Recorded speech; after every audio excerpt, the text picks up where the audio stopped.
You know, there are American heroes who don't like this idea. Neil Armstrong, Gene Cernan have both testified against commercial spaceflight in the way that you're developing it, and I wonder what you think of that. I was very sad to see that, because those guys are, those guys are heroes of mine, so it's really tough. I wish they would come and visit and see the hardware that we're doing here. And I think that would change their mind. They inspired you to do this, didn't they? Yes. And to see them casting stones in your direction. It's difficult. Did you expect them to cheer you on? Certainly hoping they would. What are you trying to prove to them? What I'm trying to do is to make a significant difference in spaceflight and help make spaceflight accessible to almost anyone. One of the most difficult choices I've ever faced in life was in 2008. I think I had maybe $30 million left, or $30 or $40 million left in 2008. And I had two choices. I could put it all into one company, and then the other company would definitely die, or split it between the two companies. But if I split it between the two companies, then both might die. When you put your blood, sweat, and tears into creating something, or building something, it's like a child. And so it's like, which one am I going to let one starve to death? I couldn't bring myself to do it, so I split the money between the two. Fortunately, thank goodness, they both came through. What was your biggest failure, and how did it change you? Well, there's a ton of failures along the way, that's for sure. As I said, for SpaceX, the first 3 launches failed. And we were just barely able to scrape together enough parts and money to do the 4th launch. If that 4th launch had failed, we would have been dead. So multiple failures along the way. I tried very hard to get the right expertise in for SpaceX.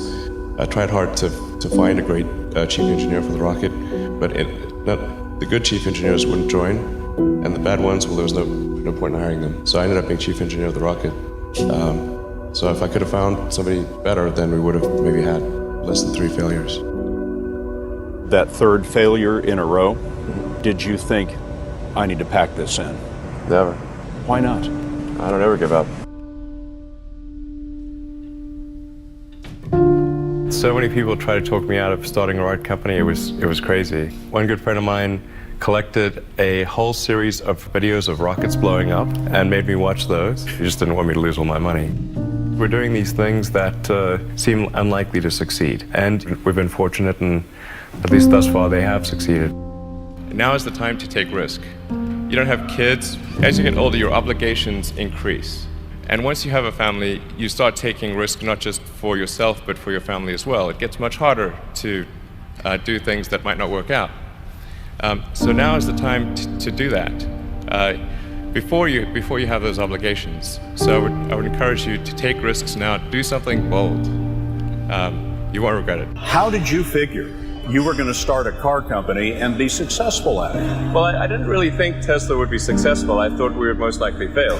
But I thought that we at least could address the false perception that people had that an electric car had to be ugly and slow and boring like a golf cart. But you say you didn't expect the company to be successful, then why try? If something's important enough, you should try, even if the probable outcome is failure. Or how do you think about making a decision when everyone tells you this is a crazy idea? Or where do you get the internal strength to do that? Well, first of all, I'd say I actually think I feel fear quite strongly. So it's not as though I just have the absence of fear. I feel it quite strongly. But there are just times when something is important enough, you believe in it enough, that you do it in spite of the fear. I think about what technology solution is necessary in order to achieve the particular goal, and then try to make as much progress in that direction as possible. I think being a multi-planet species and being out there among the stars is important for the long-term survival of humanity. And that's one reason. But then the part that I find personally most motivating is that it creates a sense of adventure, and it makes people excited about the future.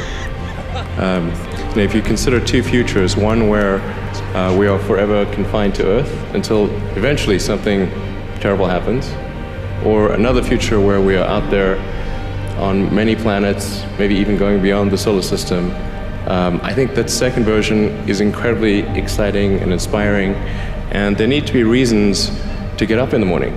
Life can't just be about solving problems. Otherwise, what's the point? There's got to be things that people find inspiring and make life worth living. When my brother and I were starting our first company, instead of getting an apartment, we just rented a small office and we slept on the couch. And we showered at the YMCA. And we're so hot up, we had one computer. So the website was up during the day, and I was coding at night, 7 days a week, all the time. And I sort of briefly had a girlfriend in that period, and in order to be with me, she had to sleep in the office. So work hard, every waking hour. That's the thing I would say, particularly if you're starting a company. Whatever area that you get into, given that even if you're the best, there's always a chance of failure. So I think it's important that you really like whatever you're doing. If you don't like it, life is too short. If you like what you're doing, you think about it even when you're not working. I mean, it's something that your mind is drawn to. And if you don't like it, you just really can't make it work, I think.